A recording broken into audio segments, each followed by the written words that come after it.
हर जगह की सच्ची तस्वीर। गेसनामा 360। आइए सर। तो हम एंटर कर चुके हैं 150 साल पुराने हेरिटेज बिलियर्ड रूम के अंदर। ये बिलियर्ड रूम है कामा राजपूताना क्लब रिसोर्ट के अंदर। इस बिलियर्ड रूम के केयरटेकर है मिस्टर इकराम। हेलो मिस्टर इकराम। 3 जनरेशन हैं इस बिलियर्ड रूम की केयर टेकिंग कर रहे हैं। पहले इनके दादाजी, फिर इनके वालिद साहब और अभी मिस्टर इकराम इस बिलियर्ड रूम की केयर टेकिंग करते हैं। मिस्टर इकराम से जो इन्फॉर्मेशन हमें मिली है, हम आज इस पूरे व्लॉग के माध्यम से आपको ये पूरी जानकारी देने जा रहे हैं। सबसे पहले हम आपको दिखाते हैं ये बिलियर्ड टेबल। ये बिलियर्ड टेबल 150 साल पुरानी एंटिक टेबल है, जिसको जॉन रॉबर्ट कंपनी बॉम्बे ने बनाया था। अब वो कंपनी बंद हो चुकी है, मीन्स ये टेबल अब एंटिक कैटेगरी में आ चुकी है। ऐसी टेबल बनना अब आज के टाइम पे बंद हो चुका है। तो इस टेबल के साथ में प्ले में आने वाले सारे इक्विपमेंट भी एंटिक है। हम सबसे पहले आपको लेके चलते हैं इन एंटिक बॉल्स की तरफ।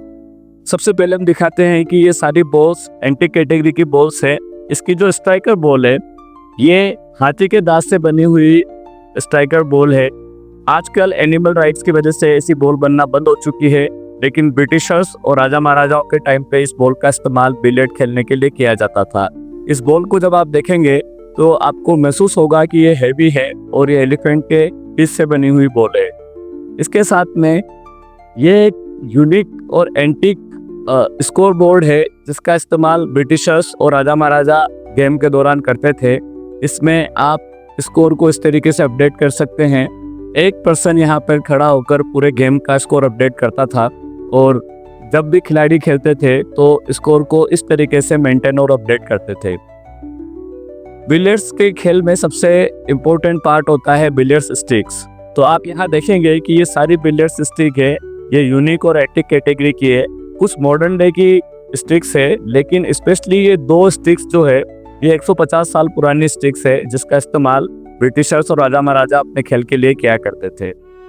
खेल के सबसे इम्पोर्टेंट पार्ट को हम नज़रअंदाज नहीं कर सकते हैं, वो होते हैं खेल के दर्शक। आपने किसी भी मॉडर्न डे बिलियर्ड रूम के अंदर आज तक कभी भी कोई स्पेक्टेटर या दर्शकों के लिए कोई जगह नहीं देखी होगी, लेकिन आपको ये देख के आश्चर्य होगा कि उस टाइम पर दर्शकों का कितना ध्यान रखा जाता था।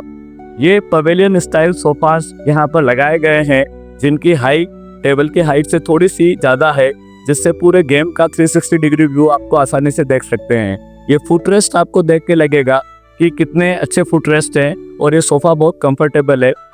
ब्रिटिशर्स इस गेम को खेलते हुए अपने ड्रिंक को एंजॉय करते थे। उसके लिए ग्लास होल्डर्स यहाँ पे लगाए हुए हैं, ताकि वो ड्रिंक करते हुए इस गेम का पूरा मजा या लुत्फ ले सकें। किसी भी गेम को आप उसके रूल्स से जज करते हैं, तो उस टाइम पे किस तरीके के रूल्स हुआ करते थे, इसकी बानगी देखने के लिए आपको इन बोर्ड्स को देखना पड़ेगा। ये 1927 के रूल बुक है, जो उस टाइम पर प्ले में होती थी, और इस रूल बुक के अकॉर्डिंग यहाँ पर बिलियर्ड का गेम हुआ करता था। रशियन पूल भी यहाँ पर खेला जाता था। इस बात का सबूत हमें इससे मिलता है। ये एक रशियन पूल के रूल बुक के रूल्स है जो यहाँ पे लिखे हुए हैं, आप इसको देख सकते हैं। इसके साथ में आप देखिए कि स्नूकर भी उस टाइम पे प्ले में आता था, तो स्नूकर किस तरीके से खेलते थे, स्नूकर के सारे रूल्स यहाँ पे लिखे हुए हैं।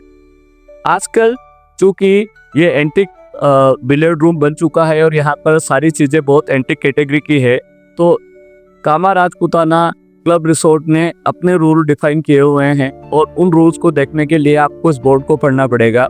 इस बोर्ड के ऊपर आज जो भी डे टू डे एक्टिविटी में रूल्स यूज होते हैं, इस बोर्ड को यूज करने के लिए यहाँ पे लिस्ट आउट है। इस बिलियर्ड रूम की खासियत है इसका इंटीरियर। आप ये देखेंगे, ये ब्रिटिश स्टाइल इंटीरियर यहाँ पे किया हुआ है। ये पूरा इंटीरियर जो आप देख रहे हैं, ये ब्रिटिश स्टाइल इंटीरियर किया हुआ है।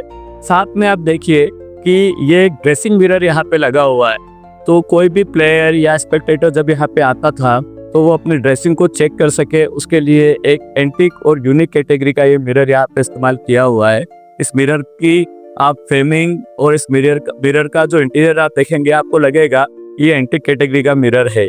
इसके साथ में कुछ ब्रिटिशर्स और ऑफिसर्स की यहाँ फ्रेम्स आपको देखने को मिलेगी। ये उस टाइम पे किस तरीके से डिफरेंट गेम्स खेलते थे, उसके बारे में इंफॉर्मेशन आपको मिलेगी।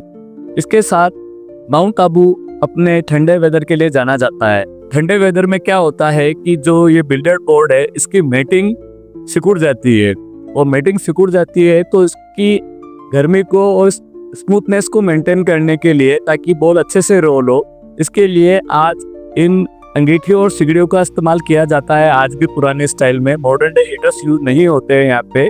आज भी कोयले के द्वारा इस मैट को गर्म किया जाता है ताकि बॉल अच्छे से रोल हो। आप देखेंगे एंटीक इंटीरियर की बात जब आप करते हैं तो हम इसके ऊपर के इंटीरियर को आपको दिखाते हैं। आप ऊपर जब देखेंगे तो ये पूरा इंटीरियर जो आपको दिख रहा है, ये भी एंटीक कैटेगरी का ब्रिटिश स्टाइल का इंटीरियर किया हुआ है। यहाँ पर एक हॉर्न लगा हुआ है, वहाँ पे आप जब देखेंगे वो एक हॉर्न है, वो रियल हॉर्न है, क्योंकि उस टाइम पे राजा महाराजा और ब्रिटिशर्स शिकार के शौकीन थे, तो हंटिंग से ये रियल हॉर्न यहाँ पे लगा हुआ है।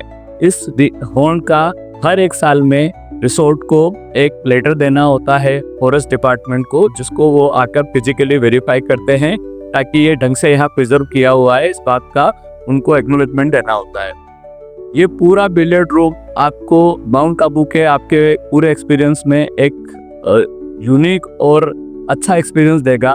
इस बिलियर्ड रूम को देखने के लिए आप आ सकते हैं कामा राजपूताना क्लब और रिसोर्ट पे, और मिल सकते हैं मिस्टर इकराम से, जो आपको और जानकारी अच्छी तरीके से देंगे। इकराम भाई ने हमें ये पूरी जानकारी दी, इसके लिए उनका बहुत बहुत धन्यवाद। Thank you Ikram sir. Welcome sir.